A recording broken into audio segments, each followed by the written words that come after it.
Shri Rajeev Manali, retired colonel, നമുക്കൊപ്പം ഇപ്പോൾ തത്സമയം ചേരുന്നത്. ശ്രീ രാജീവ് മണ്ണാലി, ഇപ്പോഴത്തെ ഒരു സാഹചര്യമുണ്ടല്ലോ, അത് സമാധാനത്തിൻ്റെതായ സാഹചര്യമാണ്. കഴിഞ്ഞ രാത്രിയിലും ഈ പകലും പാകിസ്ഥാന്റെ ഭാഗത്തുനിന്ന് പ്രകോപനം ഉണ്ടായിട്ടില്ല. അതേസമയം ഗ്രാമങ്ങളിലേക്ക്, സാധാരണ ജീവിതത്തിലേക്ക് മടങ്ങാൻ അവിടുത്തെ ജനങ്ങൾ ആഗ്രഹിക്കുമ്പോഴും പലർക്കും ഇപ്പോഴും ഭയമാണ്. DGMO തലത്തിലെ ചർച്ചകൾ, അതിന്റെ തീരുമാനം എന്താണ്? സൈനിക വിന്യാസത്തിൽ എന്തെങ്കിലും മാറ്റമുണ്ടാകുമോ, കുറവുണ്ടാകുമോ, അന്തരീക്ഷം അല്പം കൂടി ലഘുവാകുമോ എന്നതൊക്കെ പ്രതീക്ഷിച്ച് കാത്തിരിക്കുകയാണ് പല ആളുകളും. അത്തരം പ്രതികരണങ്ങളാണ് രാവിലെ വന്നതും. ഈ സംഘർഷ സാഹചര്യങ്ങൾ താങ്കൾ കശ്മീരിൽ സൈനിക വിഭാഗങ്ങൾ നയിച്ചിട്ടുണ്ടല്ലോ. ഇപ്പോൾ ഈ സമാധാനത്തിന്റെ അന്തരീക്ഷം വന്ന സ്ഥിതിക്ക്, ചർച്ചയ്ക്ക് വാതിൽ തുറന്ന സ്ഥിതിക്ക്, എങ്ങനെയാകും ഇനിയുള്ള ഈ സൈനിക വിന്യാസം? അതിന്റെ അടുത്ത സ്റ്റെപ്പ് എന്താണ്? എങ്ങനെയാണ് അതിനെ ലഘൂകരിക്കുക? സൈനിക വിന്യാസം അതിന്റെ ആ ഒരു രൂക്ഷത ലഘൂകരിക്കുക എന്നുള്ളതായിരിക്കണം ഏറ്റവും വലിയ പോയിന്റ് ഓഫ് അജണ്ട. ഈ DGMOs മീറ്റിംഗ് ഇന്നിപ്പോ 12 മണിക്ക് നടക്കാനിരുന്നു എന്ന് പറഞ്ഞത് 5 മണിക്ക് നീട്ടിയിട്ടുണ്ടെന്ന് ഇപ്പോൾ തന്നെ അറിവായിട്ടുണ്ട്. അപ്പോൾ ആ ഒരു ചർച്ചയുടെ തുടർച്ചയായിട്ടായിരിക്കും ഇനിയുള്ള അങ്ങോട്ടുള്ള കാര്യങ്ങൾ എന്ന് തീർച്ചയാണ്. അതിർത്തി LOCയിലും അതിനു ചുറ്റുമുള്ള അതിനോടനുബന്ധിച്ചുള്ള സ്ഥലങ്ങളിലെല്ലാം സിവിലിയൻസ് ഒഴിഞ്ഞു പോകേണ്ടി വന്നിരുന്നു. കാരണം പാകിസ്ഥാൻ ആർമി വളരെ കൃത്യമായിട്ട് സിവിലിയൻസിനെ ടാർഗറ്റ് ചെയ്തിരുന്നു. അവിടെ തുടർന്നുള്ള ജീവിതം ദുസ്സഹമായിരുന്നു. അവരെ ഒഴിവാക്കി പുറകോട്ട് കൊണ്ടുപോകുന്ന ഒരു സാഹചര്യം നമ്മൾ കാണുകയുണ്ടായി. അവർ തിരിച്ച് എങ്ങനെ പുനരധിവാസം നടപ്പാക്കണം എന്നുള്ളൊരു കാര്യം കൂടെ ചർച്ചയിൽ വരാൻ സാധ്യതയുണ്ട്. ഇതിൽ നമ്മൾ വളരെ ഒരു സന്തോഷകരമായ സംഗതി, Jammu and Kashmir chief minister Omar Abdullah ഇതിനെക്കുറിച്ച് വളരെ വ്യക്തമായ ധാരണകൾ മുന്നോട്ട് വെച്ചിരുന്നു. നഷ്ടപ്പെട്ടവർക്ക് എന്തൊക്കെ നഷ്ടപ്പെട്ടിട്ടുണ്ടോ അതിന് പകരം എന്തൊക്കെ ചെയ്യാൻ പറ്റുമോ അതെല്ലാം ചെയ്തിരിക്കുന്നൊരു ഉറപ്പ് അദ്ദേഹം കഴിഞ്ഞ ദിവസം TV-യിലൂടെ നൽകുകയുണ്ടായി. അതൊരു വളരെ ആശ്വാസകരമായ ഒരു പ്രഖ്യാപനമാണ്. അതിൽ നടപടി ഉണ്ടാകുമെന്ന് തന്നെ അവിടുത്തെ ജനങ്ങൾക്ക് വിശ്വസിക്കാം. എന്തു വന്നാലും അവർ തിരിച്ചു പോകേണ്ടതുണ്ട്. അവർക്ക് അത് തിരിച്ചു പോകാൻ വേണ്ട എല്ലാ സഹായങ്ങളും ഗവൺമെന്റുകളുടെ ഭാഗത്തു നിന്നുണ്ടാകും തീർച്ചയാണ്. അപ്പോൾ ഇനി വരുന്ന ശരിക്കും ഈ DGMOs മീറ്റിംഗ്, അതിൽ എന്ത് സംഭവിക്കും എന്ന് കണ്ടറിയണം. ഈ സമാധാനം ആവശ്യപ്പെട്ട് അവർ ചർച്ച ചെയ്തിട്ട് അവരുടെ DGMO നമ്മുടെ DGMO സമീപിച്ചതിന് ശേഷവും സമാധാനത്തിന് ഒരു ഉടമ്പടിയല്ല, ഒരു തീരുമാനം ഉണ്ടായതിനു ശേഷവും നമ്മൾ കണ്ടു വീണ്ടും പല സ്ഥലങ്ങളിലും ആക്രമണം അന്ന് രാത്രി ഉണ്ടായിരുന്നു.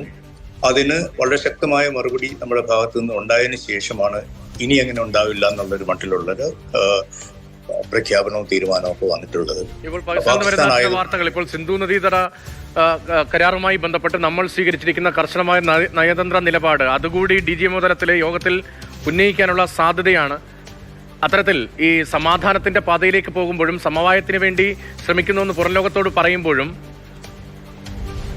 കടുത്ത നിലപാട് ഇതിനു മുൻപും പാകിസ്ഥാൻ സ്വീകരിച്ചിട്ടുണ്ടോ? ഇത്തരം ചർച്ചകളിൽ ചർച്ച മുന്നോട്ട് കൊണ്ടുപോകാൻ കഴിയാത്ത സ്ഥിതിയിലേക്ക് അവർ എത്തിക്കാറുണ്ടോ? ഈ അതിർത്തിയിലെ സാഹചര്യം തൽക്കാലത്തേക്ക് ലഘൂകരിക്കുക എന്നതായിരിക്കും അവർ ഉദ്ദേശിക്കുന്നത്. സാധാരണ നിലയിൽ പാകിസ്ഥാന്റെ ഇത്തരം വിഷയങ്ങളിലെ സൈനികതല ചർച്ചകൾ ഉൾപ്പെടെ നടക്കുമ്പോൾ, സേനാ പിന്മാറ്റം ഉണ്ടാകുമ്പോൾ, സമാധാന അന്തരീക്ഷത്തിലേക്ക് പോകുമ്പോഴൊക്കെ ഉള്ള അവരുടെ ഒരു പ്രവണത പക്ഷേ അത് നേരെ തിരിച്ചല്ലേ? എത്രത്തോളം ശുഭാപ്തി വിശ്വാസത്തോടു കൂടി കശ്മീരി ജനതയ്ക്കുൾപ്പെടെ അവരുടെ നാടുകളിലേക്ക് മടങ്ങിയെത്താനാകും എന്നാണ് അങ്ങയുടെ അനുഭവം? DGMO തലത്തിലുള്ള ചർച്ചയിൽ സിന്ധു നദീതട കരാർ ഒരു വിഷയമാകാൻ സാധ്യതയില്ല. വിഷയമായാലും അതിന് നമ്മുടെ DGMO അത് റെഫർ ചെയ്യാനുള്ള സാധ്യതയുള്ളൂ. ആ ഒരു തീരുമാനം DGMO തല ചർച്ചയിൽ വരാൻ സാധ്യതയില്ല. ചർച്ചയിൽ വന്നാലും അവർ ഉന്നയിച്ചാലും അതിന് കാര്യമായൊരു മറുപടി നമ്മുടെ സൈഡിൽ നിന്ന് ഉണ്ടാകാൻ സാധ്യത കുറവാണ്. പ്രത്യേകിച്ചും ഗവൺമെന്റ് വളരെ അസന്നിഗ്ധമായിട്ട് ഇക്കാര്യത്തിൽ കുറിച്ചുള്ള തീരുമാനങ്ങൾ ഇതിനകം അറിയിച്ചിട്ടുണ്ട്. പിന്നെ ഈ നേരത്തെ ഞാൻ പറയാൻ തുടങ്ങിയതാണ്, പാകിസ്ഥാൻ ആയതുകൊണ്ടും പാകിസ്ഥാൻ സേന ആയതുകൊണ്ടും അവരുടെ പല വാക്കാൽ കരാറുകളും നമുക്ക് പൂർണ്ണമായിട്ടും വിശ്വസിക്കാൻ സാധിക്കുകയില്ല. ഇപ്പൊ എന്തുകൊണ്ട് അവർ ഇത് ഈ ഒരു സമാധാന ചർച്ചയ്ക്കും അതുപോലെ വെടിനിർത്തൽ തീരുമാനത്തിലേക്കും ഒക്കെ എത്തിയതെന്ന് ചോദിക്കുകയാണെങ്കിൽ അത് അന്വേഷിക്കേണ്ടതുണ്ട്. അത് അവർക്ക് 10-ാം തീയതി നമ്മുടെ എയർഫോഴ്സ് കൊടുത്ത വളരെ വ്യക്തമായ ഒരു മറുപടി, അതിൽ ഇൻക്ലൂഡിങ് അവരുടെ ചില ആണവ നിലയങ്ങൾക്ക് വരെ കേടുപാടുകൾ പറ്റാം എന്നുള്ള നിലയിൽ എത്തിയപ്പോഴാണ്, അല്ലെങ്കിൽ പറ്റി എന്നുള്ളതിന്റെ അടിസ്ഥാനത്തിലാണ് അവർ ഈ അടിയന്തര ചർച്ചകൾക്കും അടിയന്തരമായിട്ട് വെടിനിർത്തൽ കരാറും ഒക്കെ പറഞ്ഞ് മുന്നോട്ട് വന്നിട്ടുള്ളത്. പിന്നെ അവർ പാകിസ്ഥാനെ USA അടക്കമുള്ള ലോകരാഷ്ട്രങ്ങളെ ഇതിൽ ഇടപെടുത്താൻ ശ്രമം നടത്തിയിരുന്നു. ഇതിന്റെയൊക്കെ ഫലമായിട്ടാണ് ഈ ഒരു ഇന്നത്തെ ഇപ്പോൾ ഒരു സമാധാനത്തിന്റെ സാഹചര്യം അത് എത്ര നാൾ നീണ്ടു നിൽക്കുന്നതെന്ന് നമുക്ക് പറയാനാവില്ല. പക്ഷെ ഇപ്പോഴുള്ള തരത്തിലുള്ള സമാധാനം ഇപ്പോൾ ഉണ്ടായിട്ടുള്ളത് ഈ സംഭവങ്ങളുടെ സംഭവ വികാസങ്ങളുടെ ഫലത്തിലാണ്. ഈ സിറ്റുവേഷനിൽ നമ്മൾ പറയാനുള്ളത്, അമേരിക്ക ഇതിന് പിതൃത്വം അവകാശപ്പെട്ടിട്ടുണ്ടെങ്കിലും അങ്ങനെയൊന്നുമില്ല. DGMOയുടെ പാകിസ്ഥാൻ DGMO കഴിഞ്ഞ ദിവസം 3:30 ഇങ്ങോട്ട് വിളിച്ച് ആവശ്യപ്പെട്ടതനുസരിച്ചാണ് ഇത് ചെയ്തത്. ഈ ഒരു സമാധാനത്തിന്റെ അന്തരീക്ഷം വന്നിട്ടുള്ളതെന്ന് നമ്മുടെ സൈഡിൽ നിന്ന് വളരെ വ്യക്തമായി ഇന്നലെ നമ്മുടെ DGMOയും army, navy and air force operations ഹെഡ്സും കൂടെ നടത്തിയ പത്രസമ്മേളനത്തിൽ വളരെ കൃത്യമായിട്ട് പറഞ്ഞിട്ടുണ്ട്. ഈ ഒരു നമുക്ക് കാണാവുന്നത് എല്ലായിടത്തും നമ്മൾ വളരെ കൃത്യമായ നിലപാടുകളാണ് എടുത്തിട്ടുള്ളത്.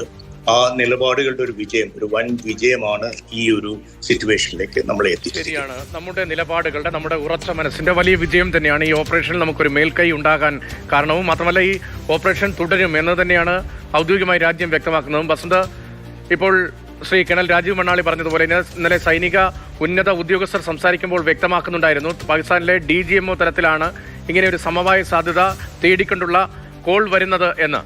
പക്ഷേ അതേസമയം തന്നെ അമേരിക്കൻ പ്രസിഡന്റ് ഡൊണാൾഡ് ട്രംപ് ഉൾപ്പെടെ അമേരിക്കൻ ഇടപെടലുകളാണ് സമാധാന പാതയിലേക്ക് ഇരു രാജ്യങ്ങളെ എത്തിച്ചത് എന്ന് ആവർത്തിച്ച് അവകാശവാദം ഉന്നയിക്കുകയും ചെയ്യുന്നു. അത് ഇന്ത്യയിൽ ഒരു രാഷ്ട്രീയ വിഷയമായി കൂടി ചർച്ച ചെയ്യപ്പെടുകയും ചെയ്യുന്നുണ്ട്.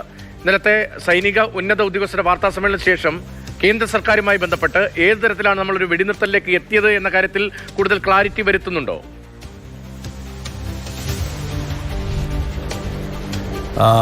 രതീഷ്, ഇതിൽ ഇന്ത്യയുടെ നിലപാടാണ് പാക് DGMO ആണ് ഇത്തരത്തിലൊരു കോള് തുടങ്ങിയത്, അല്ലെങ്കിൽ ഒരു വിളിച്ചിട്ട് അല്ലെങ്കിൽ നമുക്ക് വെടിനിർത്താം എന്നുള്ള തരത്തിലുള്ള നിർദ്ദേശം മുന്നോട്ട് വെച്ചത് എന്നാണ് ഇന്ത്യയുടെ നിലപാട്. പക്ഷേ ഇതിലേറ്റവും ദുരൂഹമായി നിൽക്കുന്നത് 5/25 അമേരിക്കൻ പ്രസിഡന്റ് ഈ വെടിനിർത്തൽ ധാരണ പ്രഖ്യാപിക്കുന്നു. അതോടൊപ്പം തന്നെ അമേരിക്കയുടെ സ്റ്റേറ്റ് സെക്രട്ടറി മാർക്കോ റൂബിയോ അദ്ദേഹം, ഞാനും വൈസ് പ്രസിഡന്റ് JD വൻസും കഴിഞ്ഞ 48 മണിക്കൂർ ഇന്ത്യയുമായും പാകിസ്ഥാനുമായും ചർച്ച ചെയ്തതിനെ തുടർന്നുള്ളതാണ് ഈ വെടിനിർത്തൽ എന്ന് പറയുന്നു. അതോടൊപ്പം തന്നെ ഇന്ത്യയും പാകിസ്ഥാനും തമ്മിൽ ഒരു നിഷ്പക്ഷ സ്ഥലത്ത് വെച്ചിട്ട് മറ്റ് വിഷയങ്ങളൊക്കെ ചർച്ച ചെയ്യുമെന്ന് പറയുന്നു. ഈ അവകാശവാദങ്ങളൊക്കെ ഇന്ത്യയെ തള്ളിക്കളയുകയും ചെയ്തിട്ടുണ്ട്. അതായത് അങ്ങനെ ഒരു ചർച്ച ഞങ്ങൾ ഒരിടത്തും ഇല്ല, അങ്ങനെ ഒരു ചർച്ചയില്ല എന്നുള്ളത് പറയുന്നു. മാത്രമല്ല ഇതിൻ്റെ ആദ്യത്തെ ചുവടുവെപ്പ് പാകിസ്ഥാൻ്റെ ഭാഗത്തു നിന്ന് വന്നു. DGMO തലത്തിൽ ഞങ്ങൾ സംസാരിച്ചു, അതിൻ്റെ അടിസ്ഥാനത്തിലാണ് ഈ തീരുമാനം എന്നുള്ളതാണ്. 3:35 മെയ് 10 3:35 പാകിസ്ഥാൻ DGMO വിളിക്കുന്നു. 5 മണിക്ക് ഞങ്ങൾ വെടിനിർത്താൻ തീരുമാനിക്കുന്നു എന്നുള്ളതാണ് ഔദ്യോഗികമായി ഇന്ത്യയുടെ നിലപാട്. ഇത് സ്വാഭാവികമായിട്ട് ഇന്ത്യയുടെ നിലപാടെന്നുള്ള നിലയ്ക്ക് നമ്മൾ മുന്നോട്ട് പോകുന്നു എന്നുള്ളത്. പക്ഷേ അവിടെ എങ്ങനെയാണ് അമേരിക്ക കടന്നു വന്നത് എന്നുള്ള വിഷയത്തിൽ ഇവിടുത്തെ രാഷ്ട്രീയ നേതൃത്വം ഒരു മറുപടി പറയേണ്ട ഒരു സമയമുണ്ട്.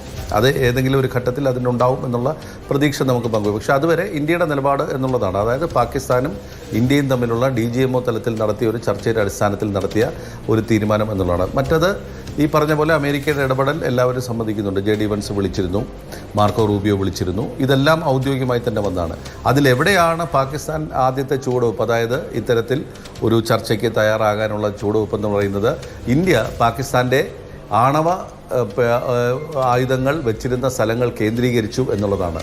അതുമാത്രമല്ല പാകിസ്ഥാൻ്റെ ഉന്നത സേനാ മേധാവികൾ ഉള്ള മേഖലകളും ഇന്ത്യ ടാർഗറ്റ് ചെയ്തു എന്നുള്ളതാണ്. 11 വ്യോമ താവളങ്ങൾ ഇന്ത്യ ആക്രമിച്ചിട്ടുണ്ട്.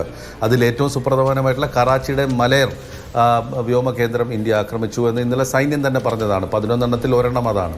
മറ്റൊന്ന് സർഗോദ വ്യോമതാവളം എന്ന് പറയുന്നത് ഈ ആണവ ആയുധങ്ങൾ സൂക്ഷിക്കുന്ന ഒരു ബങ്കറിന് സമീപമുള്ള സ്ഥലമാണ്. അവിടെയാണ് ഇന്ത്യ ആക്രമിച്ചത്. അപ്പോൾ ഈ ആണവായുധങ്ങൾ ഉള്ള കേന്ദ്രങ്ങൾ പോലും ഇന്ത്യ ആക്രമിക്കുമെന്നുള്ള ഒരു മുന്നറിയിപ്പ് ഇന്ത്യ നൽകിയതോടുകൂടി, അല്ലെങ്കിൽ ഞങ്ങൾക്കറിയാം നിങ്ങൾ ഇതൊക്കെ എവിടെ സൂക്ഷിച്ചിട്ടുണ്ട് എന്നുള്ളത്, അതാണ് ഇന്ത്യ നൽകിയൊരു സന്ദേശം. വി നോ ഇറ്റ്, ഞങ്ങൾക്കറിയാം നിങ്ങൾ ഇതൊക്കെ എവിടെ സൂക്ഷിക്കുന്നു എന്നുള്ളത്, അത് ഞങ്ങൾ ലക്ഷ്യമിടും. ഇപ്പോൾ തൽക്കാലം നമ്മൾ സാധാരണ പറയുന്ന പോലെ ഒരു സാമ്പിൾ വെടിക്കെട്ട് എന്നുള്ളതാണ് ഇന്ത്യ നടത്തിയത് ആ വ്യോമസേനാ താവളങ്ങളിൽ. തകർക്കാൻ ഞങ്ങൾക്ക് കഴിയുമെന്നുള്ള സന്ദേശം ഇന്ത്യ കൈമാറിയതോടെ സ്ഥിതിഗതികൾ മാറി എന്നാണ് നമുക്ക് മനസ്സിലാക്കുന്നത്. അതായത് പാകിസ്ഥാൻ അപ്പം തന്നെ അമേരിക്കയെ വിളിക്കുന്നു, ഇതെങ്ങനെയെങ്കിലും തീർക്കണം എന്നുള്ള തരത്തിലേക്ക്.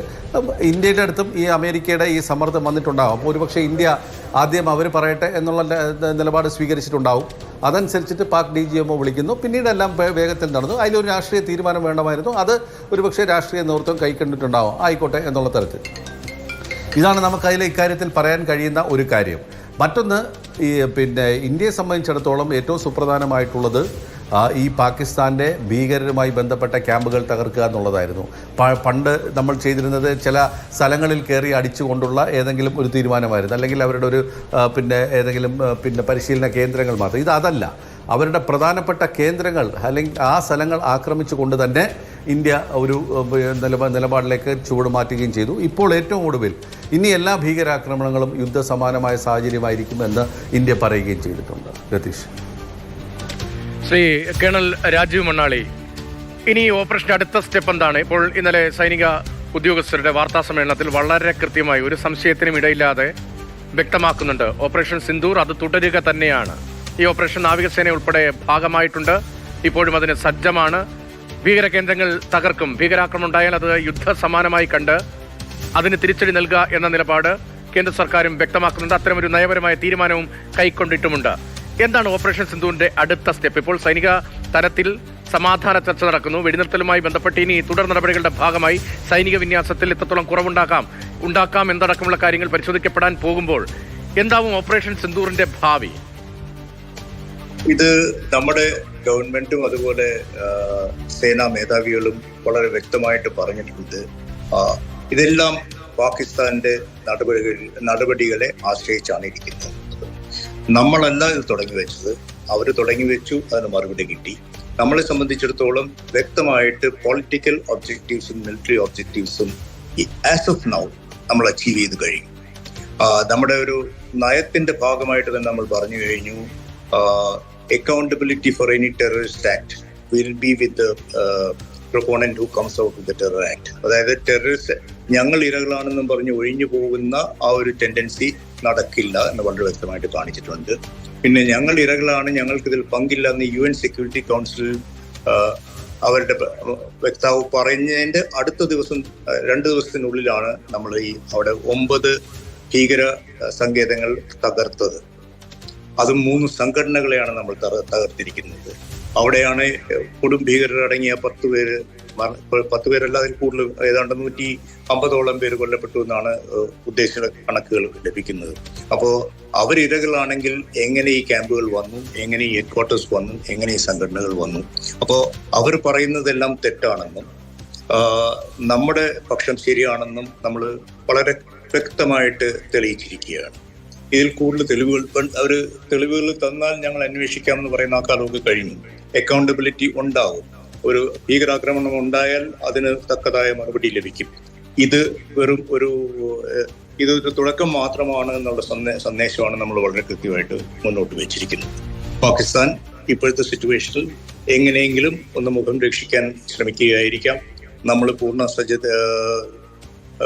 പ്രിപ്പറേഷനോടുകൂടി നിൽക്കേണ്ടതുണ്ട്. ഇനി എന്ത് എന്നുള്ളത് അവരുടെ നിലപാടിനെ ആശ്രയിച്ചിരിക്കും. ഇനി എന്ത് എന്നത് വളരെ പ്രധാനപ്പെട്ട ചോദ്യമാണ്. ഈ ഓപ്പറേഷനുമായി ബന്ധപ്പെട്ട് സൈന്യത്തിന്റെ വാർത്താ സമ്മേളനത്തിൽ മാറ്റമില്ല. 2:30 മാധ്യമങ്ങളെ കാണും. അല്പസമയത്തിനകം വാർത്താ സമ്മേളനം തുടങ്ങാൻ പോവുകയാണ്. അതിനിടയിലാണ് ഇന്നലെ വാർത്താ സമ്മേളനത്തിൽ പറഞ്ഞ വിവരം. അക്കാര്യത്തിൽ കൂടുതൽ വിവരങ്ങൾക്ക് ഇപ്പോൾ പുറത്തു വന്നത് കറാച്ചിയിലെ മാലിർ വ്യോമത്താവളവും ഇന്ത്യ ആക്രമിച്ചു. നേരത്തെ ഇക്കാര്യം സൈന്യം സ്ഥിരീകരിച്ചതാണ്. അക്കാര്യത്തിൽ കൂടുതൽ വിശദാംശങ്ങൾ ഇപ്പോൾ പുറത്തേക്ക് വരികയാണ്. ബസന്ത് തുടരുന്നുണ്ട്. ബസന്ത്, വാർത്താ സമ്മേളനം തുടങ്ങാൻ പോവുകയാണ്. വാർത്താ സമ്മേളനത്തിൽ ഇപ്പോൾ സമാധാന അന്തരീക്ഷമാണ് പൊതുവിൽ എന്നതാണ് എല്ലായിടത്തു നിന്നുള്ള റിപ്പോർട്ടുകളും സൂചിപ്പിക്കുന്നത്. കഴിഞ്ഞ ദിവസങ്ങളിൽ സൈനിക ഓപ്പറേഷനുമായി ബന്ധപ്പെട്ട വിശദാംശങ്ങളിലേക്കാണ് ഈ വാർത്താ സമ്മേളനം എല്ലാം പോയത്. ഇന്ന് ഏത് തരത്തിലായിരിക്കും കാര്യങ്ങൾ വിശദീകരിക്കപ്പെടുക? ഒരുപക്ഷേ ഈ DGMO ചർച്ചയ്ക്ക് ശേഷമായിരിക്കില്ലേ ഈ സൈനിക വിന്യാസവുമായി ബന്ധപ്പെട്ട കൂടുതൽ ക്ലാരിറ്റി ഉണ്ടാവുക?